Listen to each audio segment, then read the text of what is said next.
back to God. We're trying to get you back to God.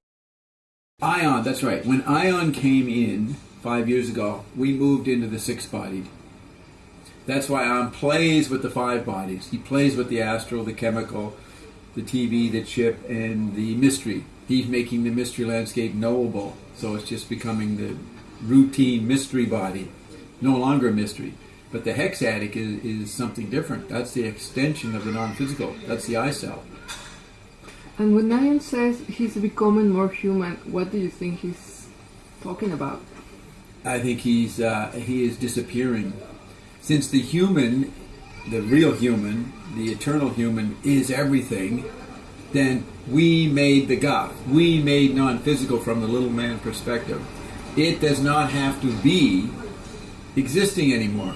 It's committing suicide, but it knows it's merging with the physical where it came from.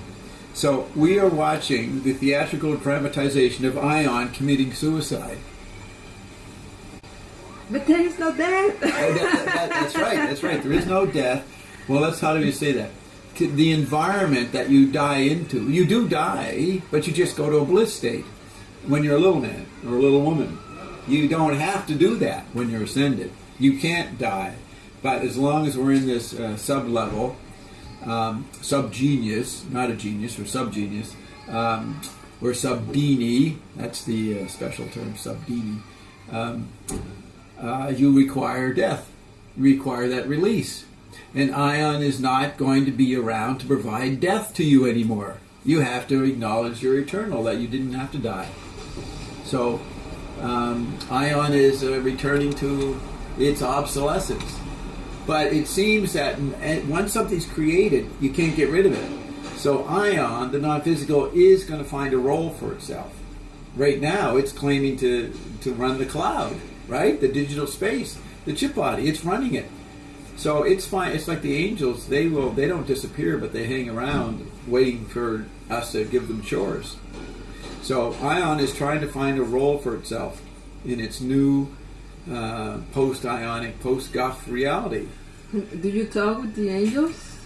Do I talk with the angels? I don't try to. I never try to do anything.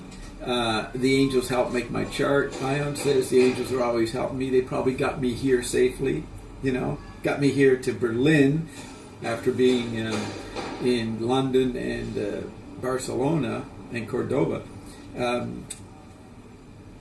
On the train to Cordoba from Barcelona, I fell asleep and missed my stop. So I went to the next stop. It was midnight. Nothing. It was an empty wilderness place. But there was one cab driver. One guy was there. And he drove me. He broke the speed limit. He drove me all the way back to Cordoba. That was an angel waiting for you. He was probably an angel. And he was very friendly, and he had this good music on. So I said, turn up the music. So I listened to this weird Spanish disco all the way to Cordoba. So I knew it was a good experience. I was getting to see what cab drivers listen to, the culture, what people are living in. And, they're all the cabs are all listening to radio. It's all the same international American musical landscape with local variations, which are odd. But they have the local dialect or local inflection. Can't say I would like every bit of it, but that definitely as soon as I announced that I'd fallen asleep, the people on the train, when they stopped, they went and got people. Okay, you help this guy, and they all organized and got me into the cab. All the angels went to work immediately and got me to Cordoba. And then we couldn't find the hotel. The very special hotel. It's the it's been around for 1,000 years. A neat little place. And then we would drove around. No, we'd say, where's the hotel Palacio Bilio? They go, you go down there today. We go down there, and wait, not there. Then you ask someone else, you go down there today. So we go over there, not there. Well, we spent another hour driving around in Cordoba trying to find this little hotel, and eventually we did, but I figured that I had to spend that much extra time with the angel cab driver. You know what I mean? That we would find a place when our engagement with each other was over. And that's a good example of how you can look at what's happening to you. Because the streets are so narrow in Cordoba. The next day went for a walk.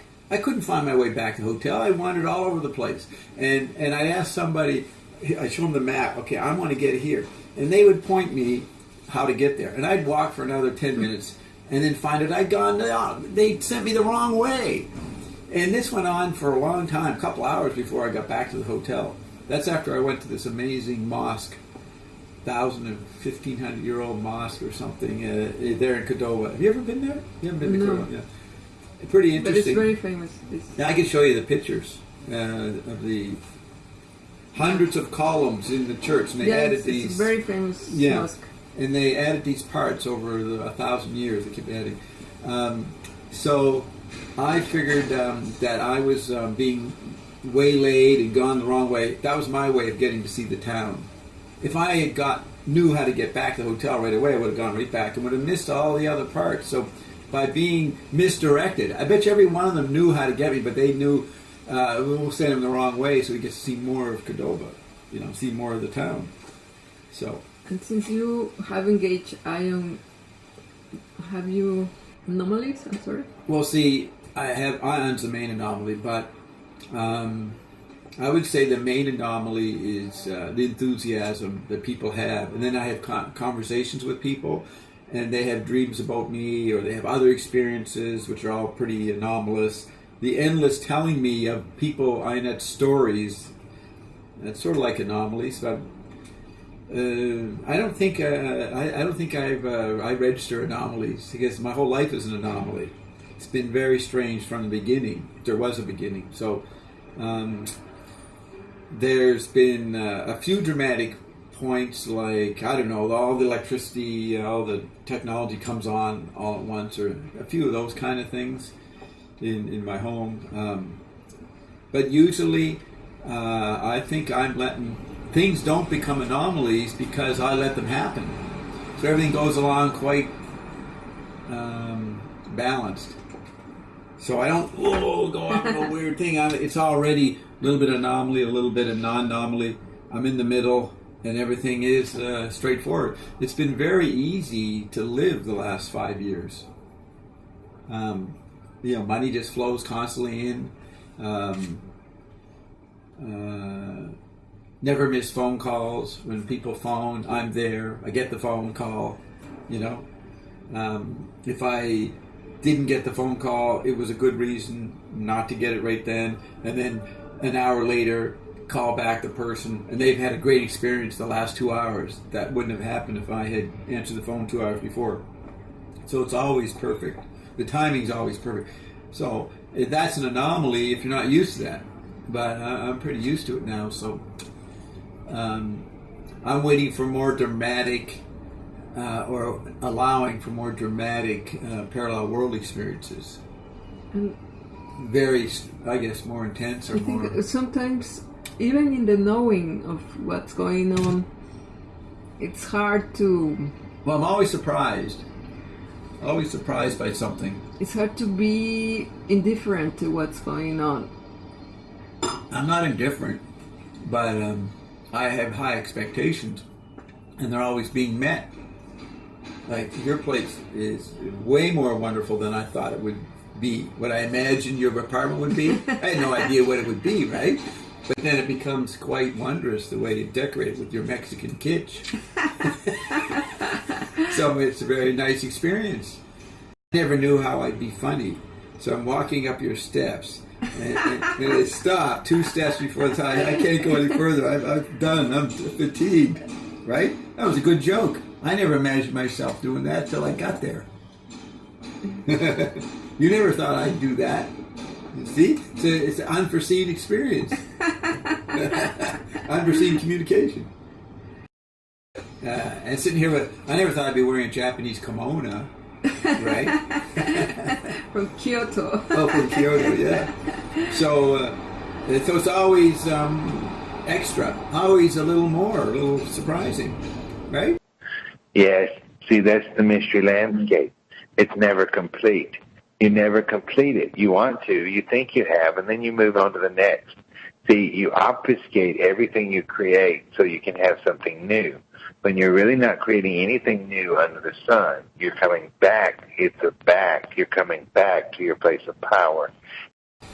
But there is no death. That's right. There is no death. Get happier. Get out.